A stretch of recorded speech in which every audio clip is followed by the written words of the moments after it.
Anyway, the court has pronounced that it has rejected the bail applications, but we don't have the copy of the judgment. Once the order is uploaded, we will know what has weighed with the court in rejecting the application and how the court has dealt with our submissions. You have argued at the length, sir. What went wrong? What do you think? That we will come to know only once we get the judgment. We will have to basically see how the court has dealt with our arguments that Section 105 was not applicable. What will be the next legal action?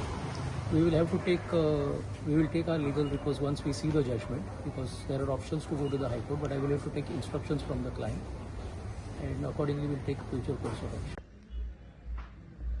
जो कि आज सौरव और गौरव दोनों की ही bell reject हो गई है और ये इनकी फायर अरपोरा वाले केस के अंदर रेगुलर बेल थी, जो कि आज मापोसा की सेशन कोर्ट के द्वारा रिजेक्ट कर दी गई है।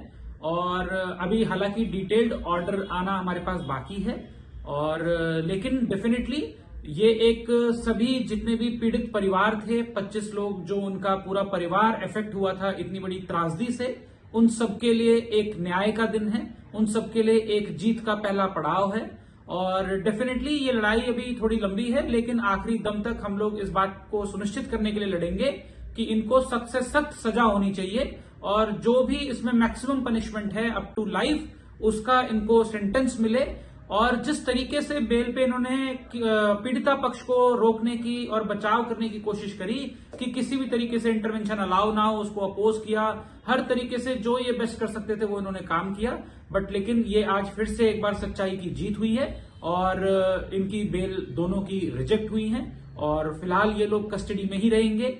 अभी दूसरे चिटिंग केस में भी एंटीसिपेटरी बेल पे इनका फैसला आना बाकी है, उस पर भी हम पूरी उम्मीद करेंगे कि इनकी बेल रिजेक्ट हो और रिजेक्ट होके सभी लोगों को न्याय मिले और इसी दिशा में आगे इन्वेस्टिगेशन चले और जो भी इनका मैक्सिमम पनिशमेंट इसमें बनती है वो इन तक पहुंचनी चाहिए। जिस तरीके से ये बेल के दौरान आर्ग्यूमेंट कर रहे थे कि हम लोग दिल्ली से यहां आग बुझाने आना हमारा काम नहीं था, ये नहीं था, वो नहीं था, इन सब दलीलों को सरे से तौर पे रिजेक्ट करने के बाद बिना स्वीकार करे आज जो फैसला आया है उसके लिए हम पूरे न्यायालय का बहुत बहुत धन्यवाद करते हैं। और ये सच में एक पड़ाव था जीत का, जो पूरे 25 लोगों के परिवार के लिए आज एक बहुत बड़ा और बहुत खुशी का दिन है और हम इस फैसले का स्वागत करते हैं।